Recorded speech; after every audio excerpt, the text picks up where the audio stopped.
You will need to ask the Duke to have shelves built to store some of the paint. There was also some packed with your belongings when they were sent here. There won't be enough space," Sally concluded, surveying the room. There was barely enough room to move most of the canvases out of the way. The larger ones were propped against the wall, while the smaller ones crowded the shelves. "I'll ask Edgar about it during dinner. I think we just need someone who's better at organising than we are. Still, we've done a good job. Thank you," Alessandra said with pride, satisfied with what she and Sally had accomplished so far. "You needn't thank me. It's my job, after all," Sally replied with a shrug. "Should we— Oh!" Sally's eyes flicked to the window and she noticed how much darker the sky had grown. "It's getting late, Duchess. How long has it been since you last ate? I've lost track of time." "I'm not hungry," Alessandra replied absently, her attention still on tidying the room. "I'll eat when it's time for dinner." "But you need to bathe and change," Sally fretted, eyeing the paint splatters on Alessandra's expensive dress. "Look at the state of your gown." "Really? That's why I wanted to change into something simpler. But you said my dresses from home were not fitting for a duchess." "I'll try to wash it out when I bathe," Alessandra said with a nonchalant shrug. "Absolutely not," Sally exclaimed, horrified by the thought. She would not allow Alessandra to wash her own dress for fear of angering the Duke. "I'll find out where the clothes are washed and have it taken care of. We've spent far too much time here, Duchess." "Very well," Alessandra agreed, realising there was no point in pushing to finish the room when a new day would be upon them soon. "You can go ahead and prepare the bath. I'll follow shortly." "All right. Oh!"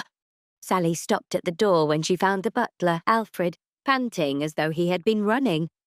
"Good evening, Alfred. Do you need something from the Duchess? I'm going to prepare her bath." That's fine. I've already sent someone to do it for her," Alfred said with a wince, his foot clearly bothering him. "I injured my foot while rushing to the kitchen to tell the cook that dinner will be delayed by at least an hour. Can you inform them? I can't manage the stairs just yet." Alfred gingerly patted his foot. Sally hesitated, glancing at Alessandra, who was still moving around the room. It seemed the butler wanted her to leave, so it should be fine. "I'll be back as soon as I can. Excuse me." "Take your time," Alfred replied, watching Sally hurry past him toward the kitchen. "Your Grace." Alfred knocked gently on the door to announce his presence, as Alessandra hadn't glanced in his direction when speaking to her maid. "Alfred, has Sally gone already?" Alessandra looked up and noticed the young girl was no longer there. "Do you need something?" "It's nearly time for dinner. Edgar is preparing, but it seems you are behind. You ought to begin now if you don't wish to be late," Alfred advised. "Is it really that late? I'll hurry and get ready. I'll see you soon, Alfred." Alessandra hurried past Alfred without asking which room Edgar was using to prepare himself. "They'll manage on their own," Alfred thought to himself, retreating to avoid being questioned about his actions later. If his trick worked, they might thank him instead of scolding him. The room with the art supplies was only 4 doors down from the bedroom where Alessandra was to share with Edgar. Alessandra entered the room, and as soon as she closed the door behind her, she tried to reach the knot tying her dress at the back. "I need Sally's help," she muttered, her arm aching from the awkward angle she had to twist to undo the knot. "Sally!" Alessandra called toward the bathroom as the sound of water splashing echoed.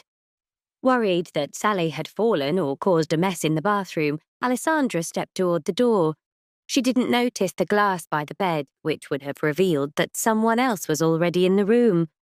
When Alessandra reached the slightly ajar bathroom door, she froze, her eyes widening at the sight of Edgar sitting in the tub.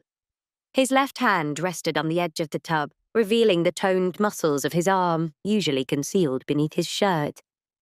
With a handful of water, Edgar pushed a strand of his brown hair from his forehead, droplets of water trickling down his neck and back.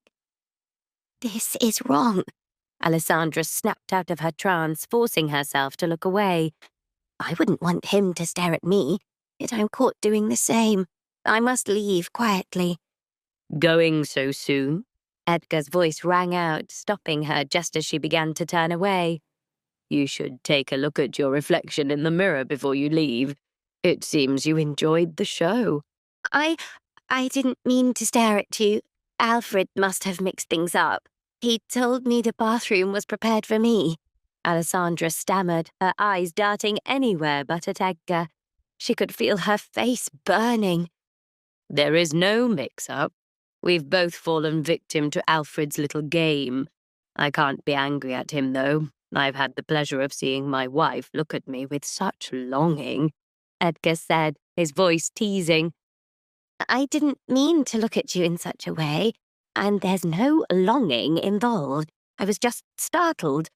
I'll leave you to your privacy, Alessandra muttered, beginning to close the door, but Edgar's voice stopped her again. Wait, the soap's out of reach, and I might slip if I try to get out now. Would you mind handing me one from the counter? Edgar's eyes never left the mirror, his gaze fixed on her. You're better off getting the soap yourself, Alessandra replied, quickly closing the door before Edgar could say anything else. Her heart raced at the thought of him in the bath, and even though she had turned away, the image was burned into her mind with every blink. Alfred, you fiend, she muttered to herself as she shook her head. Inside the bathroom, Edgar tapped his fingers against the tub, slightly irritated that Alessandra hadn't come closer.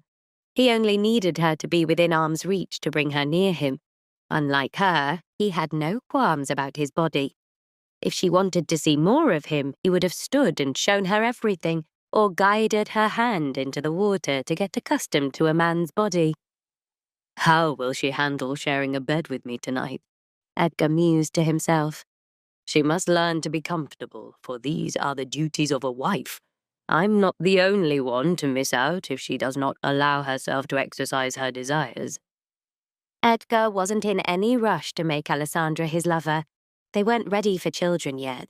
However, they were man and woman, and soon enough their nature would awaken. He wanted Alessandra to feel as comfortable with him as he did with her. This is the first time I'm eager to go to bed. Edgar smiled, tilting his head back to glance at the ceiling. Normally, he spent his evenings alone, but now there was someone to share his bed when night fell. I can hardly wait to make her heart race. Had he known marriage could be so amusing, he might have done it sooner. But then again, the entertainment lay in the person he had chosen to marry. Wait, that's not the end. You've just had a free taste. Now get the full story on the Pocket FM app, link in description. Check out our next video and playlist, and don't forget to like, share, and subscribe.